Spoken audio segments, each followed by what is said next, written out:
ভীমপুর গ্রামে বিমল, তার স্ত্রী ও তার ভাই কমল থাকত। তাদের জীবিকা ছিল চাষবাস। বিমল আর কমল চাষবাস করে যেই টাকা উপার্জন করত তাতে তারা বেশ ভালোই খুশিতে ছিল। ভাই, এবছর কি চাষ করব, কিছু ভেবেছিস? দাদা, আমরা তো প্রতি বছরই চাষবাস করি, তাই ভাবছিলাম এবছর চাষবাস না করে একটা বাগান কিনব। তাহলে কি বাগান কিনবি বলে ভাবছিস? দাদা, আমি ভাবছিলাম একটা আম বাগান কিনব। আম বাগান কিনবি? কিন্তু এতে তো অনেক টাকা লাগবে।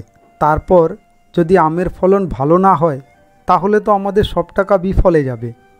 দাদা, আমরা তো প্রতি বছর বিভিন্ন রকমের ফসল চাষ করি, কিন্তু এই বছর আম বাগান করেই দেখা যাক কি হয়। তাহলে তুই যখন ভাবছিস আম বাগান করবি, তাহলে এবছর আম বাগান করেই দেখাই যাক। এই বলে তারা দুই ভাই বাড়িতে চলে আসে। কি গো, কোথায় গেলে তুমি? হ্যাঁ, এই তো আসছি। আসার পথে আমার জন্য এক গ্লাস জল নিয়ে এসো। এই নাও তোমার জল। কি গো, কিছু ভাবলে এই বছর কি চাষ করবে? হ্যাঁ, কমল বলছিল এবছর একটা আম বাগান কিনবে। আম বাগান কিনবে? কিন্তু এতে তো অনেক টাকা লাগবে। এত টাকা তুমি কোথায় পাবে? আমরা চাষবাস করার জন্য যেই টাকা রেখেছিলাম সেখান থেকে টাকা নিয়ে আম বাগান করব বলে ভাবছি। আম বাগান যে কিনবে, যদি আমের ফলন ভালো না হয় তাহলে তো জমানো টাকাটাও নষ্ট হয়ে যাবে। সে পরে দেখা যাবে, আগে আম বাগানটা তো কিনি। পরের দিন আর দেরি না করে বিমল আর কমল দুই ভাই আম বাগানের খোঁজে বেরিয়ে পড়ে। অবশেষে তারা একটি আম বাগান খুঁজে পায়। দাদা, আমি শুনলাম এই আম বাগানটি আপনি বিক্রি করবেন। হ্যাঁ, আপনি ঠিকই শুনেছেন, আমি এই আম বাগানটি বিক্রি করব। তাহলে দাদা, এই আম বাগানটির দাম কত পড়বে? এই আম বাগানটির দাম 40,000 টাকা। দাদা, আপনি দামটা একটু বেশি বলছেন না? দাম কোথায় বেশি? অন্য কেউ হলে এই আম বাগানটির দাম 50,000 টাকা নিত। আমি 40,000 টাকাই দিয়ে দিচ্ছি। দাদা, আর একটু কম হবে না? না না, এর থেকে কম আর দেওয়া যাবে না। আমার কাছে 40,000 টাকার আরও খরিদ্দার আছে।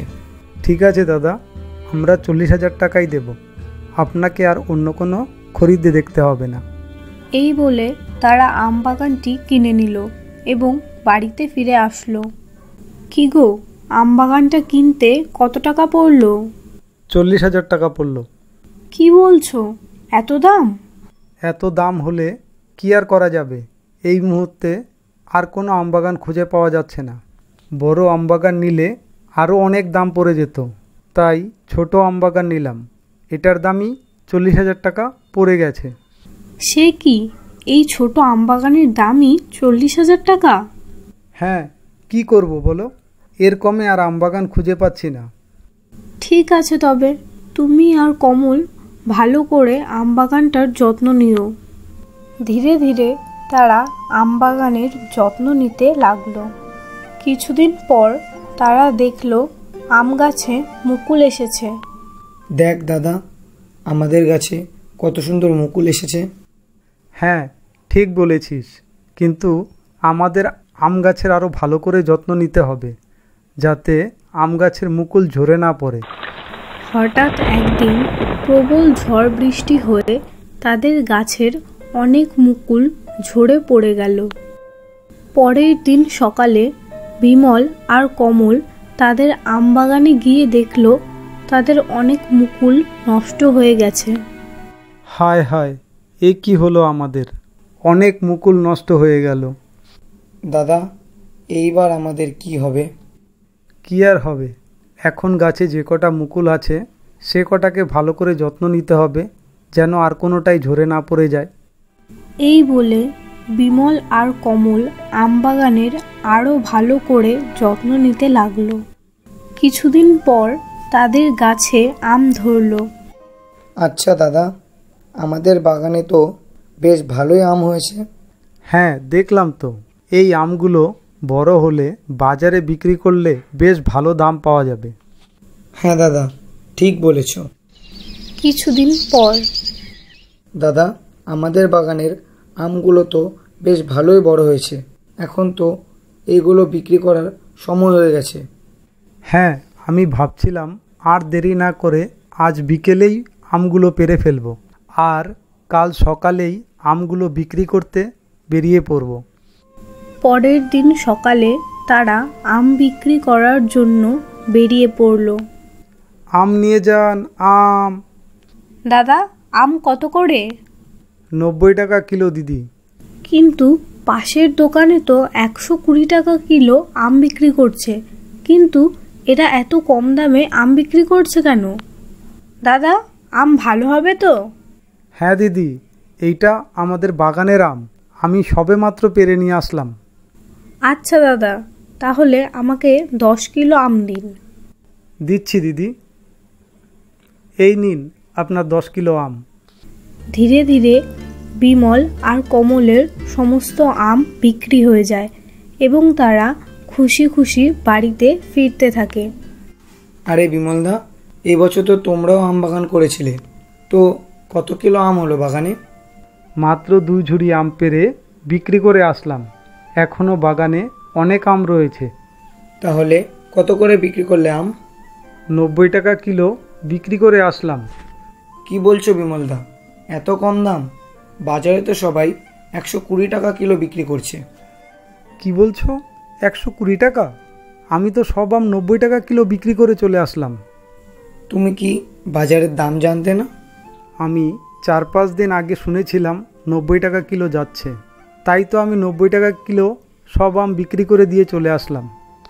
4 দিন আগে ছিল 90 টাকা কিলো, কিন্তু আজকে 120 টাকা কিলো চলছে। আমের দাম আরও বাড়বে। আচ্ছা বিমলদা, আমি চলি। এই বলে গোপাল সেখান থেকে চলে যায়। দাদা, পরের বার থেকে আমাদের বাজারে আম কত করে চলছে তা জেনে বিক্রি করতে হবে। ঠিক বলেছিস, এর পরের বার থেকে বাজারে আমের দাম না জেনে আর আম বিক্রি করব না। এই বলে তারা দুজন বাড়িতে চলে আসে। কি গো, তোমরা চলে এসেছো? দাঁড়াও, আমি তোমাদের জন্য জল নিয়ে আসছি। কি গো, সব আম কি বিক্রি হয়েছে? হ্যাঁ, সব আম তো বিক্রি হয়ে গেছে, কিন্তু আমি একটা ভুল করে ফেলেছি। তুমি আবার কি ভুল করেছো? আরে কি আর বলবো, আজকে বাজারে আমের দাম 120 টাকা করে ছিল, কিন্তু আমি সব আম 90 টাকা করে বিক্রি করে দিয়েছি। এ কি করলে তুমি? কি করব বলো, আজকে আমি বাজারে আমের দাম জানতাম না। ঠিক আছে, কিন্তু পরের বার থেকে এই ভুল আর করো না। হ্যাঁ, ঠিক বলেছ, এর পরের বার থেকে আমি বাজারে আমের দাম না জেনে আমি আর আম বিক্রি করব না। কমল, তুই বাজারে আমের দাম কি চলছে তা খোঁজ রাখিস। হ্যাঁ দাদা, এবার থেকে আমি বাজারে আমের দাম কত চলছে তা খোঁজ রাখবো।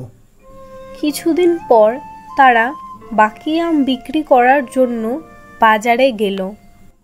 দাদা, আজকে কিন্তু আম 150 টাকা কিলো যাচ্ছে, আমাদের বুঝে শুনে বিক্রি করতে হবে।